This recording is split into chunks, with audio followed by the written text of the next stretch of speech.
વિદ્યાર્થી મિત્રો, આવતીકાલે ધોરણ 10માં જે સામાજિક વિજ્ઞાનનું પેપર લેવામાં આવવાનું છે એ પેપરમાંથી જે વિભાગ સીમાં જે પ્રશ્નો પૂછાઈ શકે એ પ્રશ્નોની ચર્ચા આપણે આ વિડીયોમાં કરીશું.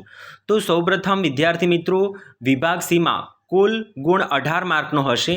એમાંથી તમને 9 પ્રશ્નો પૂછાશે. તમને પસંદ કરીને 9 પ્રશ્નોમાંથી 6 પ્રશ્નો લખવાના રહેશે. એક પ્રશ્નના 3 માર્ક રહેશે. તો હવે આપણે પ્રશ્ન નંબર 1 જોઈશું. સ્તૂપના રેખાચિત્રોની સમજૂતી આપો. નંબર 2, પ્રાચીન ભારતના નગર આયોજન વિશે સમજૂતી આપો. નંબર 3, ધોળાવીરા વિશે માહિતી આપો. નંબર 4, ઉત્તર ગુજરાત સ્થિતિ મંદિર જેનું નકશીકામ ઈરાની શૈલીમાં થયું છે તે મંદિરોનો પરિચય આપો. અથવામાં પૂછાઈ શકે કે મોઢેરા સૂર્ય મંદિર વિશે માહિતી આપો. નંબર 5, ભારતની પ્રાચીન વિદ્યાપીઠ તરીકે વલ્લભીનો પરિચય આપો. નંબર 6, વારાસણી વિદ્યાપીઠ વિશે સમજૂતી આપો.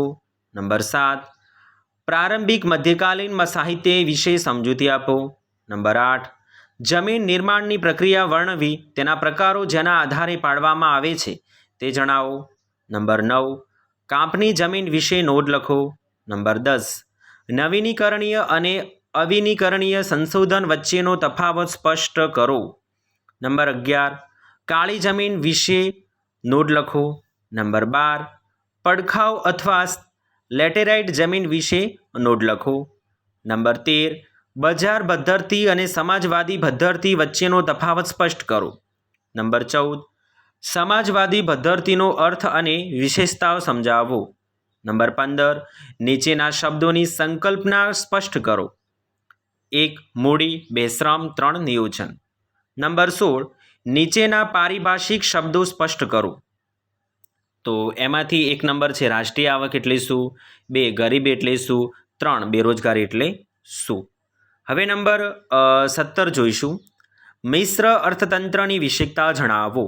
નંબર 18, ભારતીય અર્થકારણનું માળખું સ્પષ્ટ કરો. નંબર 19, દિવ્યાંગના પિતાજી LICમાં કામ કરે છે, ભવ્યના પિતાજી ખેતીકામ કરે છે અને અપેક્ષાના પિતાજી સિલાઈ મશીન કામ બતાવે છે. આ ત્રણેય પિતાજી અર્થકારણના કયા માળખામાં આવશે તેની સમજ આપો. નંબર 20, સરકારનો જે પદ્ધતિમાં હસ્તક્ષેપ નથી તે પદ્ધતિના લાભ અને ગેરલાભ જણાવો અથવા બજાર પદ્ધતિના લાભ અને ગેરલાભ જણાવો. નંબર 21, વૈશ્વિકીકરણ એટલે શું, તેના લાભ અને ગેરલાભ જણાવો. તો વિદ્યાર્થી મિત્રો, હવે આપણે થોડા આગળના પ્રશ્નો તરફ જઈશું. નંબર 22, પ્રાકૃતિક સાધનોના સંરક્ષણ તેમજ સંવર્ધન માટે કેવી વ્યવહાર રચના અપનાવવી જોઈએ અથવા ટકાઉ વિકાસની વ્યવહાર રચના સમજાવો. નંબર 23, પર્યાવરણની સુરક્ષા માટેના પગલાં વર્ણવો. નંબર 24, ઉદારીકરણ એટલે શું, તેના લાભ અને ગેરલાભ જણાવો અથવા ઔદ્યોગિક નીતિમાં આર્થિક વિકાસને પોષક બને તેવા આર્થિક સુધારાઓમાંથી ઉદારીકરણ એટલે શું, તેના લાભ અને ગેરલાભ જણાવો. નંબર 25, મે લોબો એક પ્રતિષ્ઠિત દુકાનમાંથી જાણીતી કંપનીનો ટીવી ખરીદે છે પરંતુ ગેરંટી સમય પહેલાં તે ટીવી બગડી ગયેલ છે. તો કંપનીને ફરિયાદ કરતાં કંપની તે સંતોષજનક જવાબ આપતી નથી. આ સર્જાયેલી પરિસ્થિતિમાં મે લોબીને તમે શું સૂચન આપશો.